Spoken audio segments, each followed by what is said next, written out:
قرآن کے بارے میں ہم نے یہ بات پڑھی تھی، شہر رمضان الذی انزل فیہ القرآن ھدی للناس وبینات من الھدی والفرقان، کہ یہ کتاب ہدایت ہے لوگوں کے لیے، ایک جگہ اللہ نے فرمایا، اور دوسری جگہ کیا فرمایا؟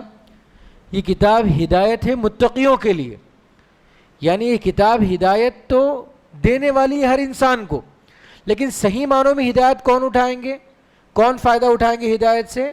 متقین۔ تو کون ہے وہ متقین؟ جیسا کہ ماشاءاللہ بھائی نے اور سب نے بتایا، کیا ہے وہ؟ ھدی للمتقین۔ کون ہے وہ متقین؟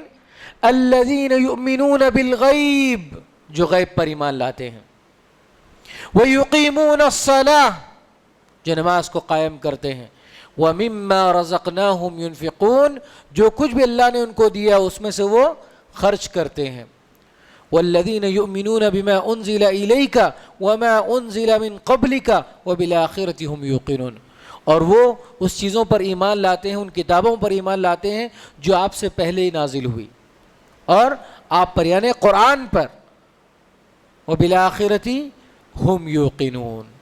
تو ان آیتوں میں کتنی صفات بتائی گئی یہ متقیوں کی؟ الذین یؤمنون بالغیب، پہلی۔ اچھا، میں ایک سوال آپ لوگوں کو کرنا چاہتا ہوں، ایمان کے کتنے ارکان ہیں؟ 6۔ کیا ارکان ہیں بولیے؟ اللہ پر ایمان، کتابوں پر ایمان، فرشتوں پر ایمان، تقدیر پر ایمان، قیامت کے دن پر ایمان، رسولوں پر ایمان۔ یہ 6 ہیں ارکان ایمان۔ آمنت باللہ وملائکتہ وکتبہ ورسلہ والیوم الآخر والقدر خیرہ وشرہ۔ لیکن یہاں پہ کیا صفت ہے؟ الذین یؤمنون بالغیب۔ تو یہ کون سا رکن ہے غیب پر ایمان لانا؟ ایمان ارکان کے 6 ہیں، تو پھر غیب پر ایمان لانا کیا ہے؟ کیا ہے غیب پر ایمان لانا؟ یہ جتنے بھی ارکان ہیں آپ کے، اللہ پر ایمان لانا، کتابوں پر ایمان لانا، فرشتوں پر ایمان لانا، رسولوں پر ایمان لانا، آخرت کے دن پر ایمان لانا، اور تقدیر پر ایمان لانا، اچھی اور بری، یہ سارا ایمان کا جو جز ہے وہ غیب پر مبنی ہے۔ کہ ہم میں سے کسی نے اللہ کو دیکھا ہے پھر بھی ہم ایمان لا رہے ہیں؟ کہ ہم میں سے کسی نے اللہ کے فرشتوں کو دیکھا ہے لیکن ایمان لا رہے ہیں؟ کہ ہم میں سے کسی نے اللہ کے رسولوں کو دیکھا ہے، ایمان لا رہے ہیں؟ تو مطلب یہ ہوا ایمان بالغیب ہر ایمان کے رکن کا حصہ ہے۔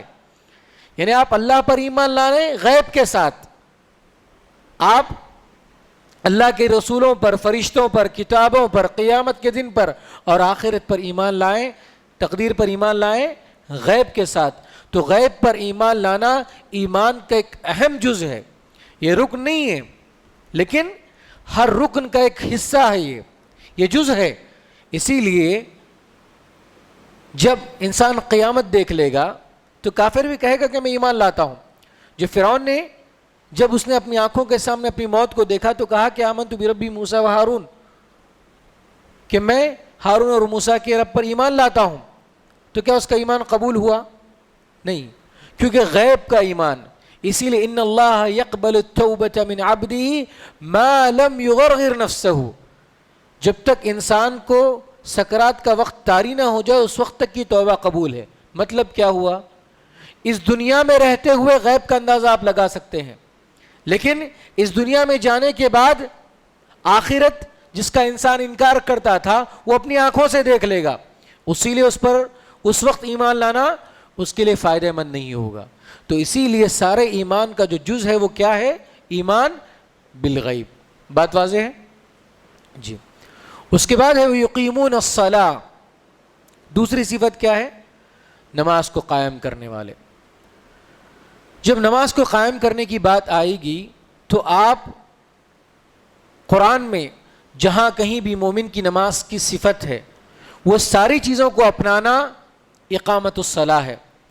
میرے بھائیوں، ایک اچھی بات بتانا چاہتا ہوں آپ کو نماز کے متعلق۔ اگر ہم سنتوں کے پابند ہیں تو کب ہو سکتا ہے وہ؟ جب ہم فرائض اچھے سے پڑھیں گے تب اللہ تعالیٰ سنت کی توفیق ادا کرے گا۔ اگر آپ فرائض کے ساتھ ساتھ سنت بھی پڑھیں گے تب نوافل کی توفیق نصیب ہوگی. اگر آپ چاہتے ہیں کہ آپ نوافل پڑھ لیں، آپ اللہ تعالیٰ کے قریبی بندے بن جائیں، لیکن اگر آپ کی فرض میں کوتاہی ہے، اگر آپ کے سنن میں کوتاہی ہے، تو پھر یہ نفل آپ کے لیے فائدہ مند نہیں ہوگی.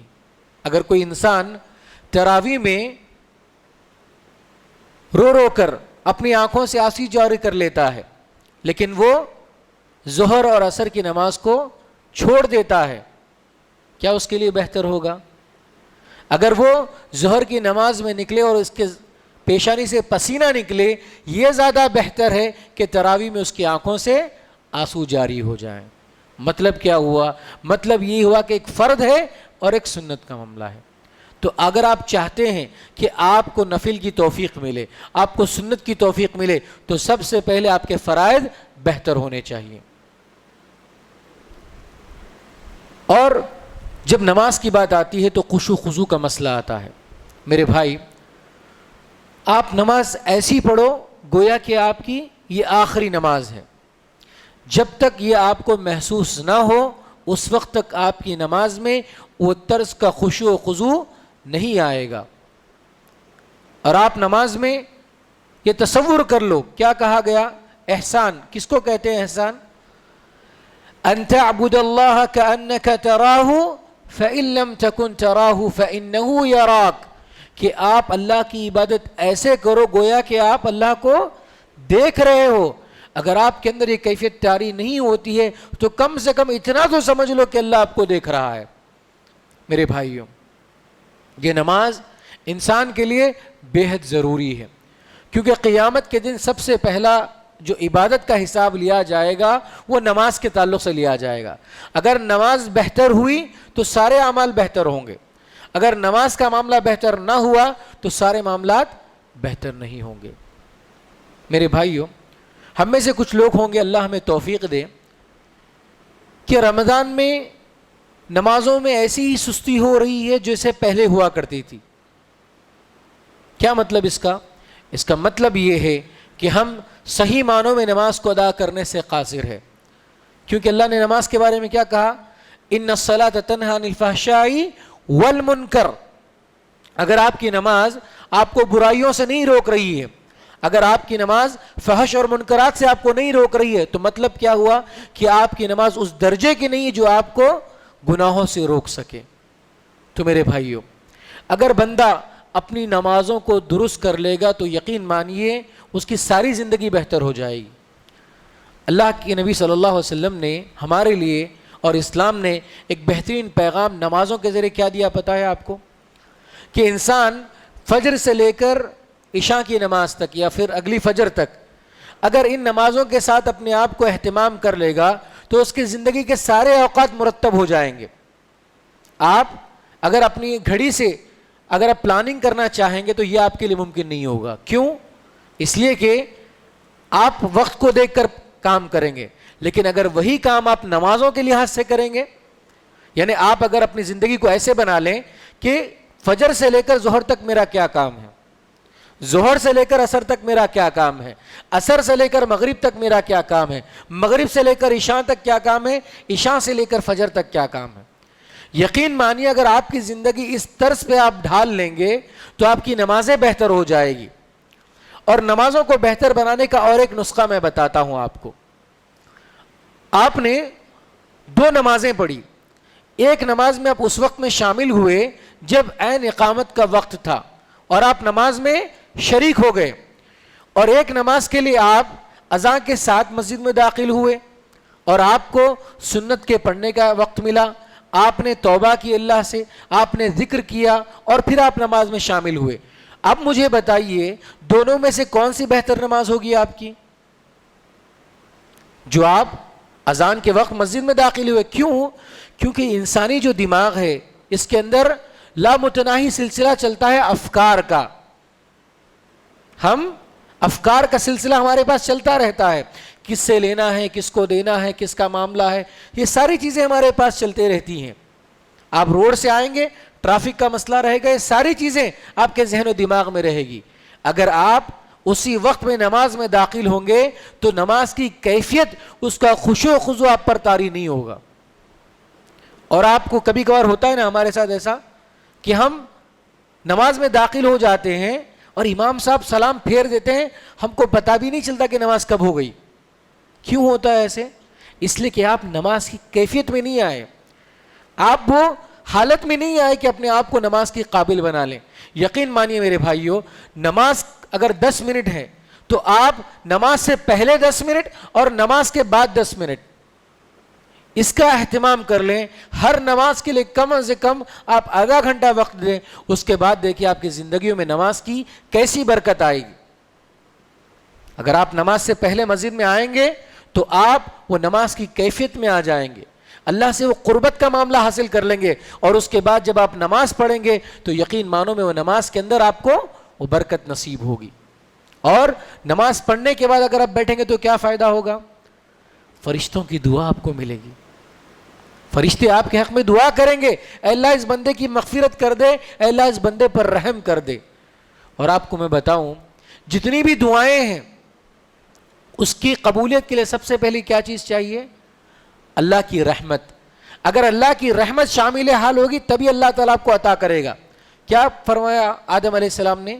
ربنا ظلمنا انفسنا وان لم تغفر لنا وترحمنا لنکونن من الخاسرین.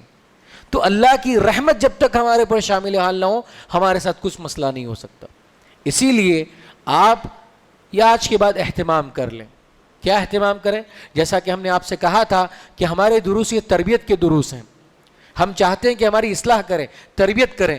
تو میں آج کے بعد یہ عہد کرنا چاہتا ہوں کہ انشاءاللہ میری کوشش کے مطابق میں نماز کے لیے 10 منٹ پہلے مسجد میں داخل ہوں گا اور نماز کے بعد 10 منٹ کے بعد میں مسجد سے نکلوں گا.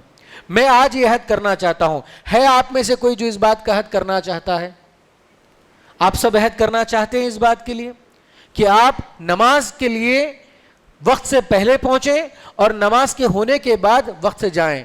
اگر آپ یہ عرصہ مسجد میں گزاریں گے تو یقین مانیے آپ کی زندگی کے سارے مسائل اللہ تعالیٰ آپ کے حل کر دے گا. آپ اللہ کے لیے وقت نکالیں گے عبادت کے لیے، اللہ تعالیٰ آپ کے لیے کافی ہو جائے گا.